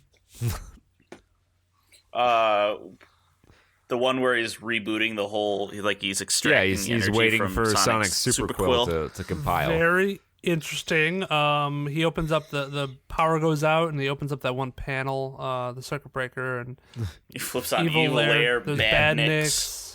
So it's awesome. They had the references. Yeah, they had the references. Now that song that played, I was trying to find it. That sounded like the beginning of like an Eggman theme. There are a couple of songs that kind of started like they were going to sound like. The only one that I could really tell was 100% inspired by a Sonic theme, which is disappointing. They should have used that more in the soundtrack because Sonic has, some of the best music in the history of video games. Bangers out but here. They had like a remixed piano version of Green Hill Zone at the very end. Because everyone knows that shit.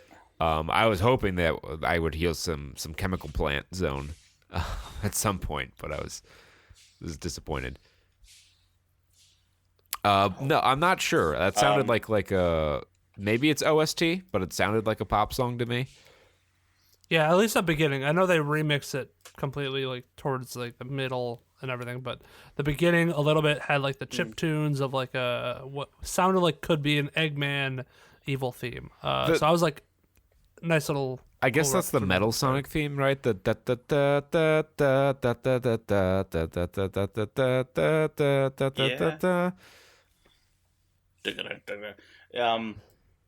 Yeah, I don't know. But his dancing was great. He had some. It's just lovely Jim Carrey-ness where he's just like walking around like doing a fucking robot. VR thing where like the dinosaur bites his head off, and he does the Jim Carrey neck thing. Where God, it's Jim Carrey just being like classic Jim Carrey. This is the most Jim Carrey's ever been in a movie. And he had fun with it. He really, it seemed, you can tell, like he had fun with it, and he just like kind of let loose. He seems to me like a guy who would have played Sonic. Because they trusted him. Back in the day. Yeah, I can see that. Yeah. My favorite line, he's like, where Tom's like, no, he's like, oh, you're drinking formula out of your formula bottle. He's like, actually, I was you're going to throw breastfed. that in my orphan face. Like, but first he goes like, nice. And it holds for like a second too long where I'm just like, oh, that's weird. Oh, this is weird. And then he says, like, oh, I'm an orphan. And the worst part about orphans is orphans don't have no parents. Diane immediately turned to me, and I turned back, and we said the orphans don't have any parents at the same time. That's when you know it's love, baby. Let's talk about the big missed opportunity at the end of the movie. So when he's fighting Eggman and he's charging up, he should have gone supersonic. No, I didn't think that. It would have made more sense than giving him dominion over electricity. I think it was fine with him just being like generically powerful, but they didn't set up the Chaos Emeralds. You don't need to set up the Chaos Emeralds. It's its own thing. Rings teleport you. Like it would have been a thing you could throw in there. It would have made. I think it would have worked, and I think it would have been a cool moment for the thing because he was obviously like powering up. Like, just go all the way with it. Nah, this is like in a Lord Slug movie where Goku becomes Super Saiyan, super type of Saiyan. False Super Saiyan with the no eyes and the Kaioken aura. Yeah. I don't know. I would have this is appreciated some Supersonic. I can't what wait is till they bring in Supersonic? Shadow. It's just like Super Saiyan, only Sonic. Gold. Yeah. Okay, I've seen that part. All right, I think I have seen. That's what I figured Supersonic was. Yeah, it's literally Sonic. they ripped it straight from the pages of the Dragon Ball manga. There's 7 Chaos Emeralds, like there's 7 Dragon Balls. I'm fine with that. And with their powers combined, he achieves a new level of power of Supersonic. In the game, it's a great power up. Jake, have you played any of the Sonic games? One. Traditionally, Like Sonic 1 or a singular Sonic game? The Sonic 1. On my Sega Okay. Game Gear. That was my brother's. oh, the Six Game AA Gear batteries. version. Oh, the Game Gear version of Sonic did not work at all. Jake, we need to play. How about we play? Can we find Sega Classics and play fucking Sonic 3 on the stream? I'm bad at Sonic 3, but yeah, I have Sonic 3 and Knuckles in my Steam library. Oh, I played. Whichever one, Oh, I'm Sonic so 2 or dumb. 3. I'm an idiot. I played Shadow. I played Shadow the Hedgehog. I totally forgot that one. I was for the GameCube. I'm such a dum. I thought you were gonna say Sonic 3 and No, I Knuckles. played Shadow the Hedgehog That because they had guns. That game gets a little more flack than it deserves. It's actually okay. Guns. But yeah, he has guns. I got it, Jake. He has guns. Why? He's a hedgehog. He shouldn't be able to shoot guns. He's also Yeah. the fucking agent of the U.S. government. Black too. It's just fucking. My favorite like scene in the whole movie was the bar scene. That was the most like that was the scene that they're like, we're just gonna put this thing in the middle of the movie and it's gonna be a thing. Yeah. Where they go to the biker bar, and I Yeah. don't know. It's just everything about it. I was like, yeah, you know what? Yeah, why is Sonic in a fucking biker bar wearing a Why cowboy not? hat? That's Yeah, and Yeah. they get into hijinks. He makes his bucket list after learning what a bucket list was, and then, Tom, being the good soul that he is, they made it clear at the beginning that both Tom and his and Maddie, his wife, I guess, yeah. were very kind They're to super animals. fucking and wholesome. very wholesome people. Because I thought because they emphasized kind to animals, I thought they were actually gonna do the whole badniks are powered by animals stick. But no, it's just explanation to why they were cool with Sonic. But yeah, he's a nice guy. He's like, all right, this is the kind of place you can get a lot of living done in an hour. So let's do it.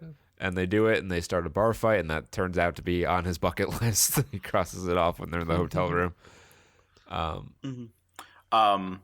How do we like? I gotta say, we haven't talked about the blatant ass product Olive placement Garden. yet, but somehow it is perfectly in line with Sonic. Like Sonic is no stranger to ad whoring. No, with the soap shoes and the Blue Bunny, fucking Sonic. Sonic I really ice wish cream he was. bar. He was eating a Sonic ice cream bar with They gumball missed an eyes. opportunity for that because he does eat like an ice cream or some frozen treat, right? Yeah, I mean, it wouldn't have made sense. Like, where would it have gotten Well, it that doesn't design? have to but, make sense. but it has to make a little sense. I don't know, but anyways, yeah, there's the Zillow ad. The first one I thought Zillow. was a Yeah, Zillow we're ad. looking for some I've been looking at on Zillow. apartments on Zillow, full just center shot to like the homepage of it. The thing that Just straight fucking- that grabbed my attention from that though is the $4,600 a month rent for that apartment Yeah, in San right? Francisco. Ugh. I'm like, If yep, anything, it's those, an anti-San Gross. Francisco ad. those It's like, be don't fucking San- move to San Francisco. You're gonna go poor. Yeah, that's what I said. I'm like, don't move to San Francisco. You're gonna go fucking broke. Even with all the discounts they give cops for like mortgages and fucking apartment rents. Yeah. And then he's like talking about Olive Garden. When you're here, your family. I was like, I turned to Diane. I'm like, how much do you think Olive Garden paid for that? And then they get to the end where the fucking U.S. general gives him for saving the world, he gets a fucking $50 gift card and he's to Olive talking Garden. about their fucking endless pasta bowl. And like, a lot is the answer. They paid a lot of money. So like before, like that's how they finance this. That's how Sega financed this movie, because they're like, we're a video game company. How are we gonna produce a feature-length motion picture for a fucking global audience? They do it. We get Chevy, we get Toyota, we get just everyone. That's the so like before this movie even hit the box office, I wouldn't be surprised if it had paid for itself because of all the product placements. It's like there's a fucking there's a bit in 30 Rock where they're making like a Saw ripoff torture porn parody thing. And Jack's like, nothing in this company is going to lose money. So they like fucking whore out to all these corporate advertisements. And it's like the Connecticut State Board of Tourism and all that. And Jenna's like, no one's going to see this movie. And it's like, Jack's like, oh, they don't have to. It's already profitable.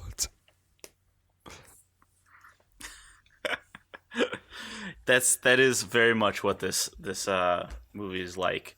There's some weird shots. Like, what's the one where they're going over the border into California, and it's just I don't know if that was just like they took an actual shot of that, because there's like an actual town name underneath that.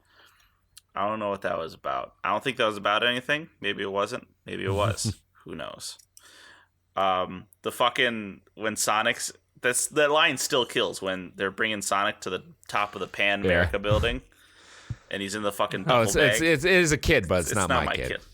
It's almost worse than the dog cage you had me in earlier. They just all walk. Don't worry, I'm a cop.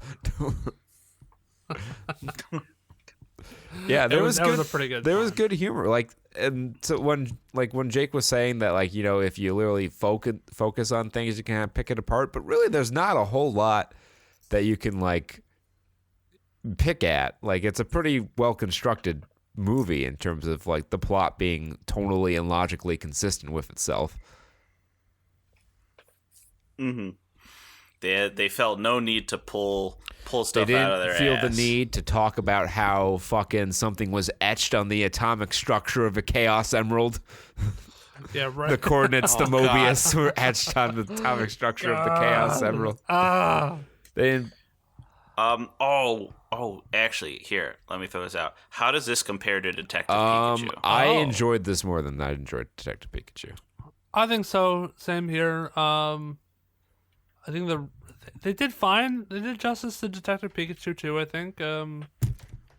I think they just kind of made their own story with this one, and it worked. I will always dock Detective Pikachu points for not casting Danny DeVito. Yeah. Especially at the end when it was revealed that Detective Pikachu was the boy's father.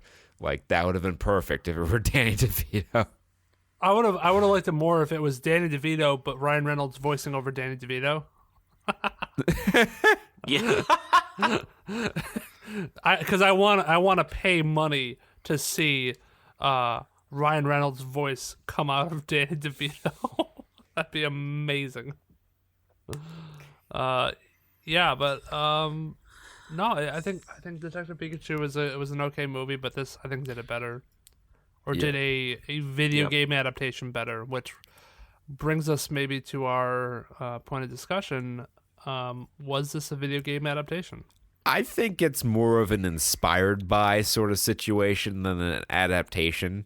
Like, they took characters and things from the video game, but they didn't try to like adapt the plot. I mean, I think it has enough shit in it where it crosses over that line where it's not trying to, like, it's not trying to exactly be the video game, but it has just enough. It has so much of that stuff in it. Yeah, I mean, it's really a semantic argument at the end of the day. Like, just in my opinion, I feel this is more like a movie featuring characters from the Sonic universe. Yeah, I could see a sequel being more of a video game adaptation where they bring in Sonic and Tails and a more fitting Eggman, because what I feel like can happen with a sequel is that if you leave Eggman Dr. Robotnik to kind of his own devices, he'll build up this army to get back at Sonic, and then we'll have that classic, like, just going after Sonic. And maybe that's how he powers himself. Maybe he finds animals. I'm pretty the sure he Mushroom makes Planet. Metal Sonic for the villain of the next movie. Okay, I can see that too. Yeah. Yeah. And that would be definitely a bigger video game adaptation. And maybe we get into a world where Sonic is maybe in the next movie he's a celebrity or something like that, or he becomes famous. And Well, they kinda go the through that government they kind aspect of of it. I want to see him in advertisements. What would Sonic advertise other than Shoes. all right, shoes, obviously. chili dogs. Sticky feet. Mellow Yellow. He got a mellow. Olive Garden Mellow again. Yellow in, Olive Garden in the of course. bar. Please, can they just do that enough where it just becomes a fucking thing? Oh yeah. Just side note, Jim Carrey, I think, was his most Robotnik-ish at the end. I think they recorded that scene first, Reconnaissance. like they just started with the climax. Reconnaissance. That was awesome. No, not that end. When his final yeah. confrontation with Sonic, he sounded the most like our boy from the video Yeah, games. I look forward to the sequel to this, actually. I'm interested to see what they do. I don't think Sonic will be a celebrity because they had the whole scene of the government coming to keep this I forgot quiet. about So Unless I they don't. I think maybe they change the setting up a little bit in the next one. They're on vacation when Eggman comes back or something like that. I think they could like do that to get some more like zone inspired areas into the next movie.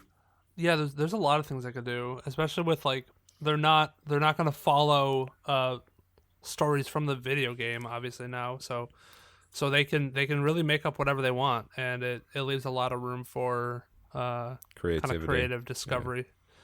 So yeah, I'm want excited.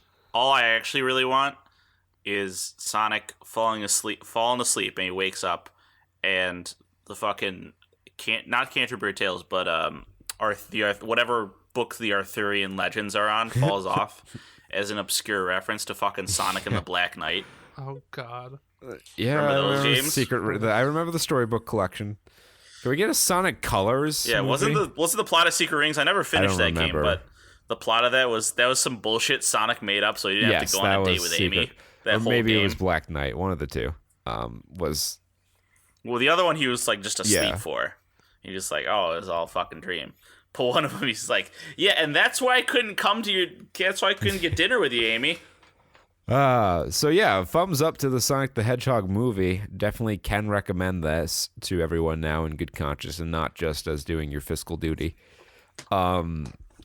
So that's going to wrap it up for us on episode 198 of the Saturn Studs podcast. We are building to episode 200, which we are going to do a live video podcast on something. I'm not sure what the platform yet. We might just do Hangouts and stream to YouTube. OnlyFans. Check out our OnlyFans. OnlyFans. Get some nice butthole shots of me. So that's coming up. I'm not sure what the topic is going to be, but we'll think of something appropriately big in the 2 weeks we have to do so. We're streaming. Our original For the King campaign ended in failure. We got a new one going, so we'll. Oh, I wasn't gonna tell Jake. I was just gonna let us go. Be like, no, Jake, we totally have a different party, and we're a little back. I get it. I think it's hard. It seems like a hard game. We're It's a in very, very hard better game. shape at this point than we were then, but Peter has gone off and been Superman a couple times and used his resources maybe not the wisest he could have used them. All right. Well, So I'm gonna get some alcohol tonight, and I'll be fucking reckless, guys. Oh boy. we'll hopefully All the we'll be able to find some success in Yeah, there. yeet. So we just need to continue on with that. We'll be there on 8:00 ish on Twitch and Mixer. So check that out. Facebook.com/Saturn Studs, Twitter @StudsSaturn. Those are our social media platforms. We post some stuff on there every so often, so be sure to follow them. That's also the best place to know when we are going live, because sometimes we run into technical delays. Yeah. So keep your abreast to either Facebook or Twitter. The tweet gets sent out whenever we go live, So with links to the appropriate platform. So that's the easiest way to do it. You can check out SaturnStuds.com for some goodies and extras and just a useful hub for all of our media endeavors. So I recommend you all check that out. And until next time, be well, stay safe, and party like it's 1995. Bye-bye.